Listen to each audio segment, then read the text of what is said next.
even though we were not like strapping young startup dudes anymore, we're like dads. We just thought like, hey, maybe there's another shot to start something together. Like we still ended up, because we're engineers, we love building stuff, right? And so like we think, oh, wouldn't it be cool if we built this thing that lets you compare these two data sets and blah, blah, blah. We didn't really know what we were doing. We built this like huge dashboard, ingest data from all these different places. Nobody really wanted it. Like we kind of like overbuilt, right?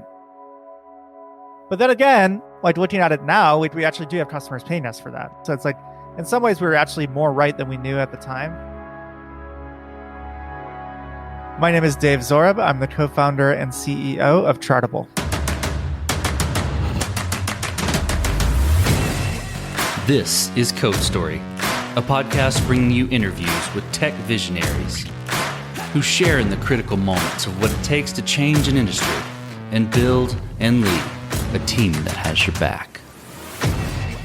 I'm your host, Noah Laphart, and today how Dave Zohrob charted a course to create a robust tool to measure podcast analytics.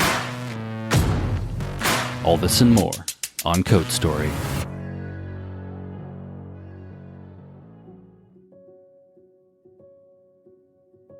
Dave Zohrob has been coding since before he can remember.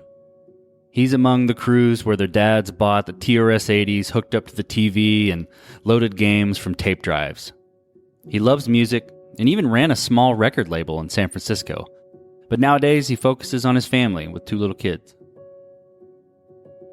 While working at Angelist, he and his co-founder decided to start another thing together. The problem was, they didn't know what to build. Dave had been a podcast listener for a long time, but never really thought about what was under the hood.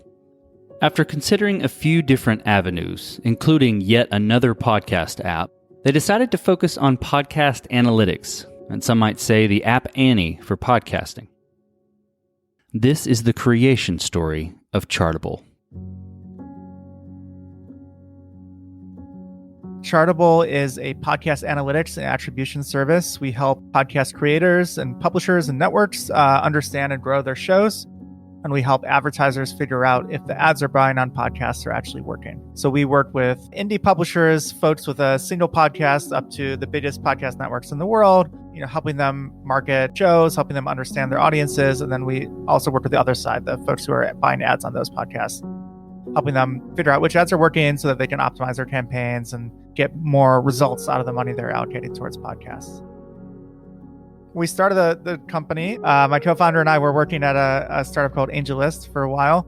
I had been there for a number of years. I had hired him a couple of years in, and we really enjoyed working together. And even though we were not like strapping young startup dudes anymore, we're like dads. We just thought like, hey, maybe there's another shot to start something together. We had both started companies before. We decided to quit our jobs and live off our savings and try to build something. We had no particular thing in mind other than to work together and try to solve a problem that people would pay us money for, which sounds pretty dumb, but it was the plan. I had a kind of natural deadline. We were going to have another kid. And after my wife got pregnant, it's like, well, there's, we either need to like have a business here or I need to like get a real job. And so we did end up building Chartable after trying a few different ideas. I've been a podcast listener for a long time. Hadn't ever really thought about it from a tech or business perspective. Just like was enjoying this like purple app on my phone that gave me a bunch of free awesome stuff that I didn't even really have to think about. Just push the button and listen, Never really thought about what was happening under the hood. And when we were exploring different ideas, we thought, well, why don't we like look into podcasts? So the thing we ended up settling on was doing podcast analytics, following basically parallels from other media. Like I used to make apps on the App Store back in the early days of iPhone, and it was a lot like podcasts are now. Basically, you get download numbers like once a day from Apple, and that's about the same as like where a lot of podcasts are at, as far as like how you understand your audience, right? And so there are so many parallels between early App Store and where podcasts are now. Even though podcasts have been around longer, a lot of the infrastructure of the medium is fairly underdeveloped, let's say. So we thought that there was an opportunity to bring some of the data and the knowledge that have, the tools that have been built for other media and bring it to this medium. And that was how Chartable was born. Tell me about the MVP for Chartable. How long did it take to build? What sort of tools did you set out to use? Things like that.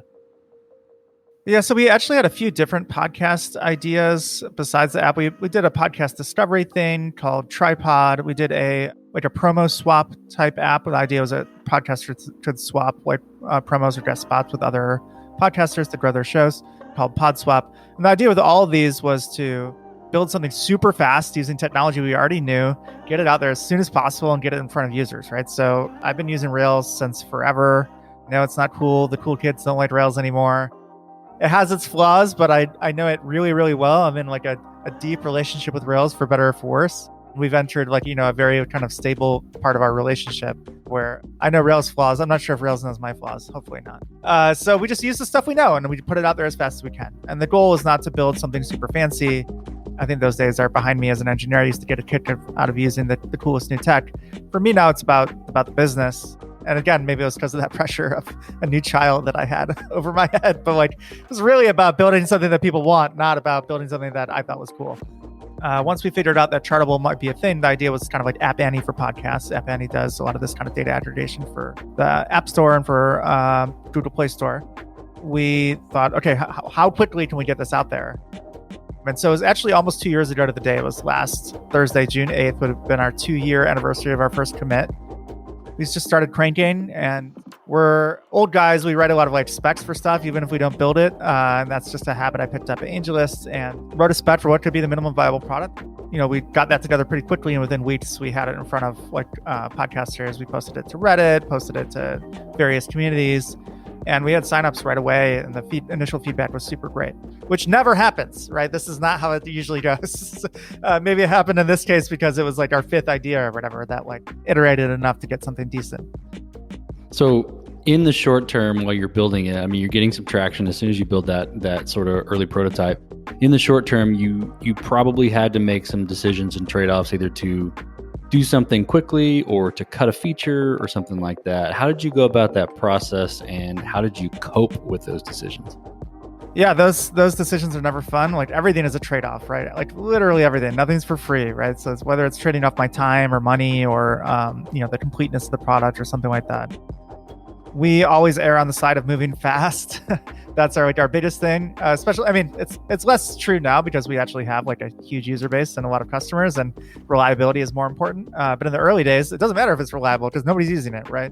So we erred on the side of moving quickly and getting it in front of people as quickly as possible. That was where our guiding lights. Everything else fell by the wayside. A lot of stuff was incomplete. There were a lot of buttons that led to nowhere. A lot of broken pages. Stuff happens. It's hard to have a product out there that is broken. That's embarrassing as an engineer. But as someone who's trying to build a business, that to me is an acceptable trade-off. I'll have it be broken so that I can move faster and get more feedback from a customer more quickly. This episode is sponsored by Vanta. You're a startup founder. Finding product market fit is probably your number one priority. But to land bigger customers, you also need security compliance. And obtaining your SOC 2 or ISO 27001 certification can open those big doors. But they take time and energy, pulling you away from building and shipping. And that's where Vanta comes in. Vanta is the all-in-one compliance solution helping startups like yours get audit ready and build a strong security foundation quickly and painlessly. How, you ask? Vanta automates the manual security tasks that slow you down, helping you streamline your audit. And the platform connects you with trusted vCISOs to build your program, auditors to get you through audits quickly, and a marketplace for essentials like pen testing. Join over 8,000 companies, including many Y Combinator and Techstars startups who trust Vanta. Simplify compliance and get $1,000 off at vanta.com/codestory. That's VANTA.com/codestory. So then from that point, how did you progress the product, and how did you start to build a roadmap of, okay, this is the next stuff that's important to our user base, and things like that? We worked really hard to get an initial set of users as quickly as we could. And part of that was from the other experiments we had run. We had a small mailing list that we were using. And then things started spreading pretty quickly organically on their own, which was great. We do a mix of qualitative and quantitative feedback from customers. We do customer interviews, we do surveys, to get the kind of feelings of what people want and ask people what they want. And then we'd also do heavy instrumentation on the product itself to see what people are clicking. What are people actually using? What's the thing that brings people back? If there's anything I've learned from building products on the internet for a really long time, it's like people's expressed preferences are not always the same as their like revealed preferences. Like what they do is not the same as what they say. So we have to, the art of building a good product is kind of trying to figure out where the truth or the potential truth lies in between those two things. So we went to, after building the prototype and putting it out in front of people, there was the biggest podcast conference in the US called Podcast Movement, was like a little over a month after we started working on Chartable. And we're like, okay, let's go. It happened to be in Philadelphia. We're based in New York. We hopped on the train, got a super cheap, dirt cheap Airbnb in this like really sketchy part of town, and just like went to the conference and tried to get as many meetings as we could. And a lot of those folks, we knew very little about podcasts at that point, to be honest, other than being listeners. But we learned so much from being at that conference. And a lot of those folks ended up being customers or even employees since then. And so it was really just about heavy customer interaction. Like the people that are making these shows know way more, even though we've had podcasts and, I'm hoping to restart my podcast. The folks that are living and breathing the challenges of creating these shows every day, whether it's a one-person show or, a huge radio network. Those are the folks who we serve. Right. And so they're the ones who are right. And we just have to decide like what we can do to serve them, So how did you go about building your team, and specifically, what did you look for in the people to indicate they were the winning horses to join Chartable? So my co-founder and I are both engineers. We both worked together, at Angelist before. So we knew each other's, like, they were both pretty good and that we could work together. So our first hire was a non-engineer. It's this guy, Carl Chekwas, and he was at Wondery, which is a big podcast network.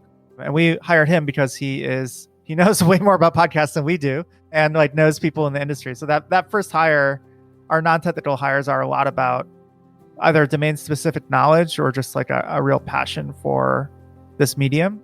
Because like when we're working with our customers, I feel like that passion translates into better results. Like people can tell whether or not you care about the thing that you're selling, that care about the thing you're building. When it comes to engineers, we have two other engineers on the team, and we're hiring for another engineer. We're much more concerned with kind of raw talent and ability to learn and ability to try things than we are with like a great resume. I've worked with folks who have gone to wonderful engineering schools, and a lot of them were good, some of them were not. To me, I'm much more concerned with somebody's ability to learn and to want to do better and to want to do that on their own. So they don't need somebody, micromanaging their code all the time. So that self-motivation, that intellectual ability is really what we look for. And that's true of non-engineers as well. So you mentioned, this first hire being a non-tech hire from Wondery. Were there any other sort of domain-specific ones that you can mention that were impactful early hires? All of our non-technical folks have some domain-specific knowledge. Our chief revenue officer, this guy, Chris Calvi, really awesome dude. He'd worked with Harish, my co-founder. He's just like a real sales guru. He just, without being a sales guy, like he's not like a sleaze sales guy. He's just a guy who knows how to like talk to people and is really solutions-oriented when it comes to customer problems. And he knows a lot about scaling teams. He's built sales teams and run bigger organizations than I'm running, for sure. Chartable is still really small compared to the last company Chris was running. So that knowledge is super helpful. But ultimately, we're still really small. And when it comes down to it, domain-specific knowledge will help. We're thinking about hiring we have a job opening for a senior backend engineer. And the jury's still out whether we want somebody. We deal with like pretty heavy big data streams at this point. We're tracking something like 750 million downloads a month right now through our analytics infrastructure, which is a lot. It's like, over 100 million requests a day through our like analytics prefix. And that's, pretty big and getting bigger all the time, and trying to run these attribution queries against that. It's hard and it's way outside of my area of expertise. And so the question is like, do we hire somebody who really already knows that stuff? Or do we hire somebody who has some experience and can learn it? Or do we hire somebody who can just take over other parts of our workload as engineers, and then we learn that kind of like heavier big data stuff ourselves? So we haven't decided. It probably depends on which folks we interview and who comes in the door. This episode is sponsored by Kinsta. Between juggling client meetings, managing your website, and keeping up with everyday tasks, who has the time to stress out about website security? Well, with Kinsta, the technical stuff is taken care of, so you can focus on what you do best. Kinsta provides managed hosting for WordPress, offering lightning-fast load times, top-tier security, and unmatched human-only customer support. Whether you're a business owner, web developer, or running a digital agency, Kinsta makes managing your website easy and efficient. Kinsta provides enterprise-grade security, being one of the few hosting providers for WordPress with SOC 2 and other certifications, guaranteeing the highest level of security for your website. Thanks to their unlimited free expert-led migrations, Kinsta ensures a smooth transition for you from other hosting providers. Customers have reported 200% faster load times post-migration to their platform. What I find cool about Kinsta is their fast and reliable customer service and premium features that are included at no extra cost. Ready to experience Kinsta's hosting for yourself? Get your first month free when you sign up at kinsta.com today. That's KINSTA.com.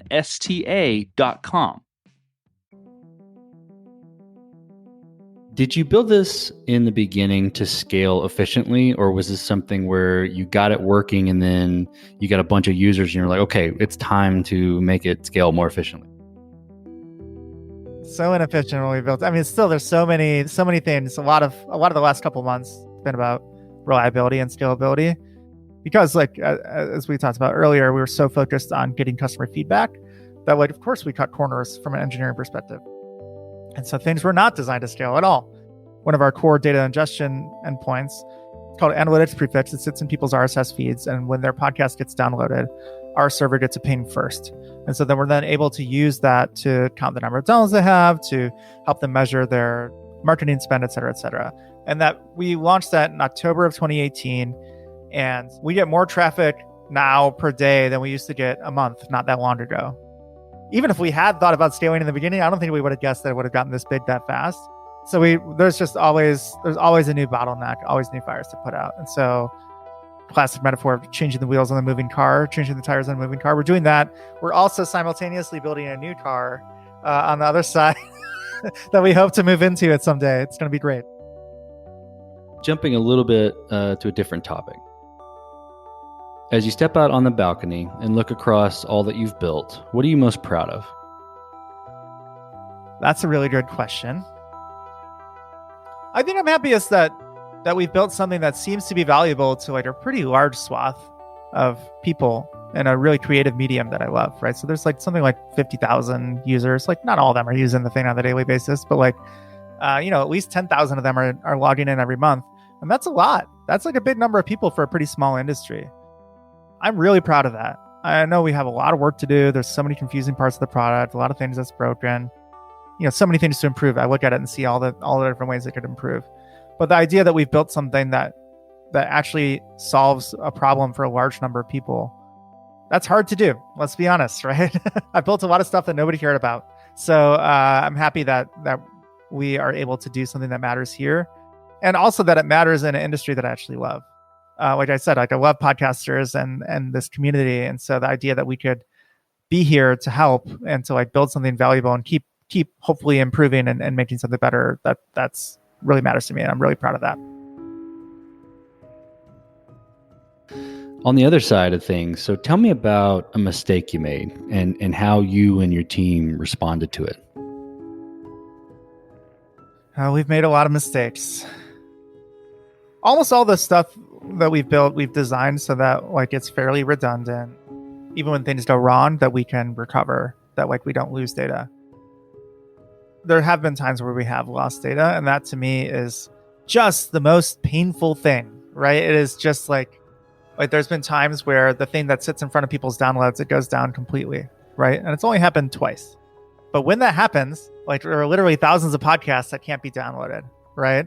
And that's a huge failure on our part, even if it's something that's outside of our control, as it was the last time that it happened. Our cloud provider went down, right? And we had a backup plan for when that was supposed to happen, and the backup plan failed. Our backup plan did not work, right? And so in those cases, a lot of people's instinct is to try to hide a little bit, or to try to cover up the mistake, or try to minimize it. But we just really try to be as transparent as possible with our customers because I think that is what builds trust over the long term. And so we just totally owned up to it.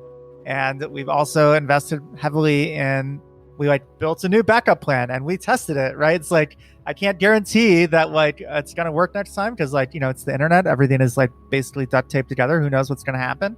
But I would like to think that we've learned from it.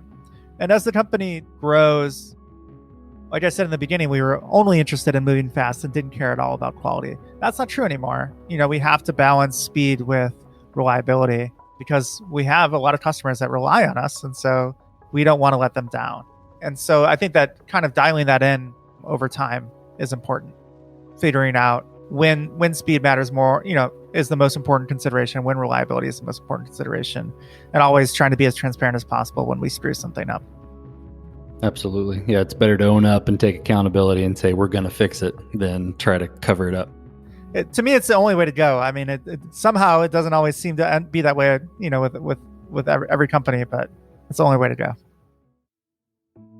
What does the future look like for Chartable, for the product and for your team? So we're growing the team for sure. We took a very conservative reaction to the coronavirus pandemic. A lot of us are based in New York. It was felt really heavily here. A lot of us got sick. The podcast advertising market, like all advertising markets, got hit. So we were pretty freaked out for a while. And we've managed to grow pretty well through the crisis. I think that seeing that we've been able to grow the business and grow the product through this like really tough time to be doing business, especially in media, then I'm like fairly optimistic about the future here. And by fairly, I mean very. It's just that I'm an engineer and I can't say that everything is going to be great without sticking an asterisk on there. So we're growing the team. We're hiring engineers. We're hiring folks on the sales and account management side. From a tech perspective, we have like a pretty mixed stack. There's still a lot of stuff on Heroku, which is what we used when we launched. But we've been moving more stuff to like a serverless setup on AWS. And that has given us a lot more reliability and control over the scalability issues that we've talked about. But not everything is over there. We also have like data stored in various, some like pretty specialized data storage for the data that's flowing in so that we can run the attribution queries that we need to run. So there's a lot of re-architecture to be done there, while also continue, we can't have any downtime, right? So like everything has to be done live and seamlessly. So it's going to be a long project, right? Of like scaling us, we already went more than 10x in the last year. It's probably going to be another 10x in the next year. It's going to require huge tech changes on the back end. So some serious back end architecture and engineering products, data processing. Are you approaching that with the microservices mentality, or everybody kind of has opinion on microservices and how small and how big, or if to do them at all? We do use them. For us, I think we have workflows where it really makes sense. Like when we're ingesting data from a particular data source, whether that's like a dynamic ad insertion webhook from a ad provider, or the prefix that sits in our RSS feed, those are basically separate ingestion endpoints, and we don't want them coupled to each other at all. Right. So they really are but this is like a classic case where microservices totally make sense. Like the customer facing product, it's just a huge Rails monolith. That's fine. Right. Like I don't need to deploy crazy microservices there, unless we have some reason to change that, we'll change it. But, given we have a lot of different ways that data can be ingested, we want them to be, from a reliability and code standpoint, just to be, distinct. They have different requirements, different uptime requirements, different deployment requirements. And, so it's perfect for a microservice.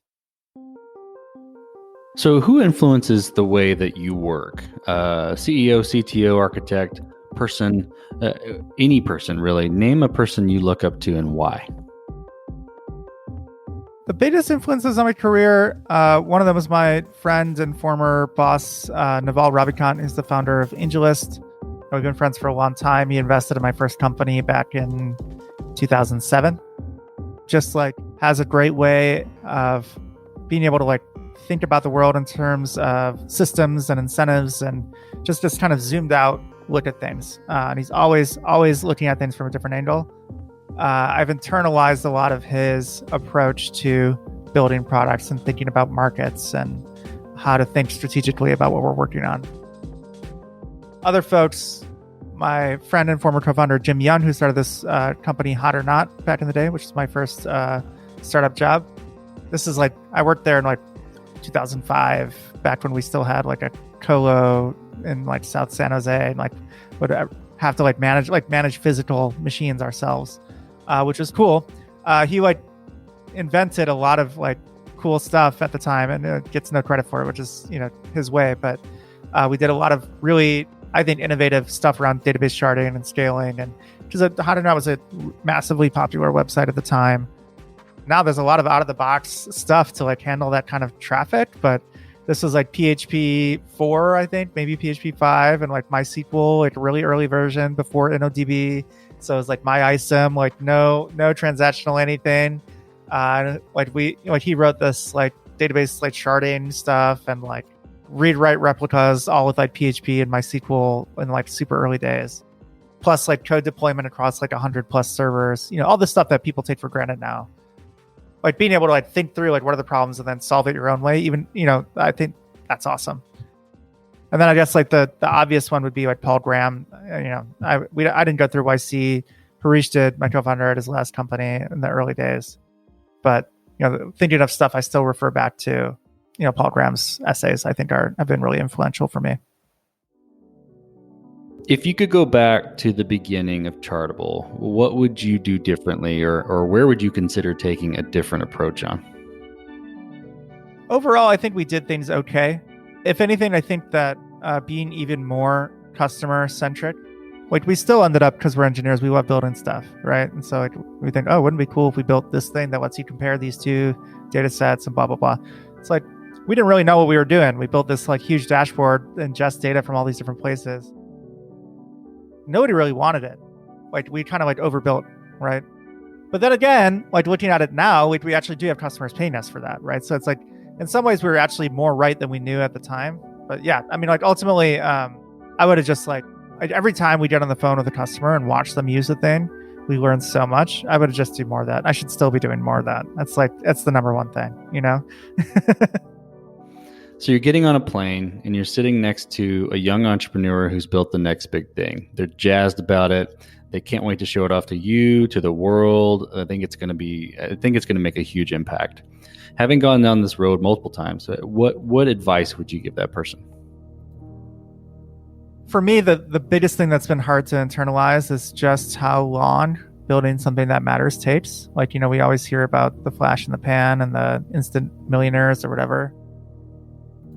But everyone I know who's built something meaningful has spent like at least like 10 years doing it, right?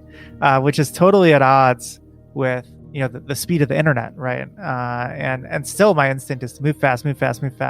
But really it's like you can move fast, but also recognize that the entire process is a decade or more, right? So I'm 2 years into what will be at least 10 years at this company.